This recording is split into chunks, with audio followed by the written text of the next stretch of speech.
जैसा कि आप देख पा रहे हैं आपकी स्क्रीन के ऊपर यूनिट है इंजीनियरिंग ड्राइंग के उपकरण, जिसका हम पहला टॉपिक लेने जा रहे हैं ड्राइंग बोर्ड। ठीक है, ये आपके सामने ड्राइंग बोर्ड का डायग्राम दिया हुआ है ना। तो हम एक बार डायग्राम डिस्क्राइब कर लेते हैं। आप देख सकते हैं ड्राइंग बोर्ड है, ये बॉटम है। ठीक है, नीचे की साइड बॉटम दिया हुआ है, यह स्ट्रिप्स है, यह स्ट्रिप्स दी हुई है।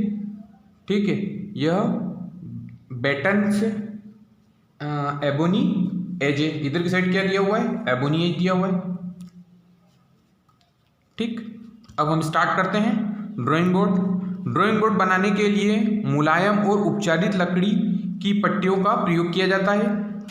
ठीक है, पहला पॉइंट क्या है, ड्राइंग बोर्ड को बनाने के लिए मुलायम तथा उपचारित लकड़ी की पट्टियों का प्रयोग किया जाता है। जैसा कि आप देख रहे हैं, ये एक पट्टी, दूसरी पट्टी, तीसरी पट्टी, चौथी पट्टी, इस प्रकार पट्टियों का प्रयोग किया जाता है। ड्राइंग बोर्ड की मोटाई लगभग 25 mm तथा गांठ व विकृति रहित होती है।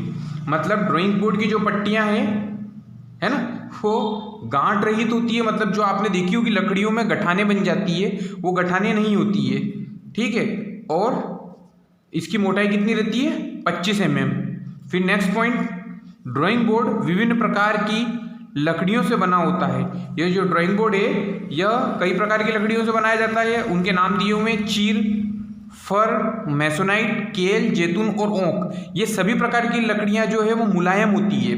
ठीक है, जैसा कि आपने पहले पॉइंट में पढ़ा है, ड्राइंग बोर्ड को बनाने के लिए मुलायम तथा उपचारित लकड़ी का प्रयोग किया जाता है। तो मुलायम लकड़ियां ये सभी हो गई, आ गई समझ में। और उपचारित किसे कहते हैं, लकड़ी का उपचार किसको कहते हैं, जैसे उसको सीजनिंग की जाती है, मतलब उसको धूप में रख दिया जाता है, सुखा लिया जाता है और फिर उस पर हम वार्निश वगैरह कर देते हैं, तो ये लकड़ी का उपचार हुआ। ठीक, नेक्स्ट पॉइंट, चौथे पॉइंट पे आ जाते हैं। ड्राइंग बोर्ड के पीछे के भाग में पट्टियों की रोक के लिए दो बेटनों को खांचेदार ज्वाइंट में पेंच द्वारा लगाया जाता है। अब इसमें बेटन देख लो आप, बेटन क्या है, ये दो बेटन है। ठीक है, इसको हम बेटन कहेंगे, दोनों जो सपोर्ट लगे हुए हैं ये बेटन है। ठीक है, अगर हम कई सारी पट्टियाँ, एक पट्टी, दो पट्टी, तीन पट्टी, चार पट्टी रख देते हैं तो उनको रोकने के लिए पीछे की साइड सपोर्ट लगाया जाता है। उस सपोर्ट को क्या कहते हैं, बेटन। ठीक है, ये ड्राइंग बोर्ड के पीछे की तरफ रहेगा, आगे की तरफ हम ड्राइंग शीट लगा देते हैं।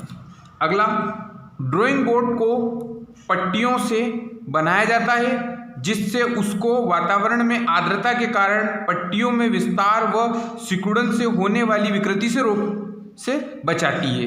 ठीक है, ड्राइंग बोर्ड में जो ड्राइंग बोर्ड को हम पट्टियों से क्यों बनाते हैं, सीधे हम एक प्लेन पट्टिया क्यों नहीं ले लेते हैं, तो उसका ये मुख्य कारण है कि ड्राइंग बोर्ड को पट्टियों से बनाया जाता है क्योंकि वह वायुमंडल में उपस्थित आर्द्रता से होने वाली विकृति से बच सके।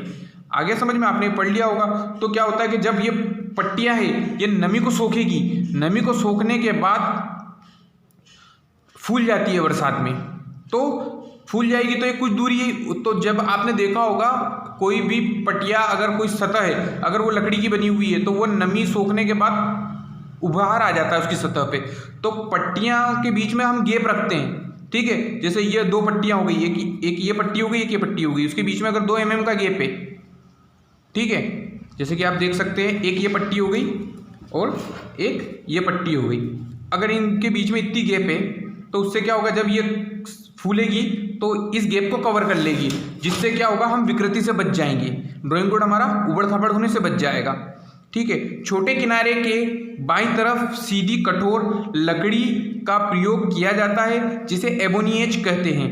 ठीक है, यह आपने बाईं तरफ देख लिया, एक कठोर लकड़ी की पट्टी लगी होती है, ठीक, जिसे एबोनी एज कहते हैं, है ना। इस पर टी स्क्वायर का स्ट्रॉन्ग गति करता है। आपको टी स्क्वायर आगे पढ़ा दिया जाएगा, टी स्क्वायर का, है ना। तो टी स्क्वायर को हम ऐसा टी शेप में रहता है, वो ड्राइंग बोर्ड पे यहाँ रखाता है और हम इसको ऐसे कसकाते हैं। ठीक है,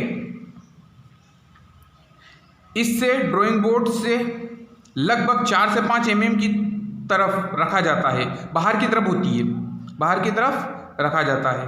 तो ड्राइंग बोर्ड पे 4 से 5 mm बाहर की तरफ होता है।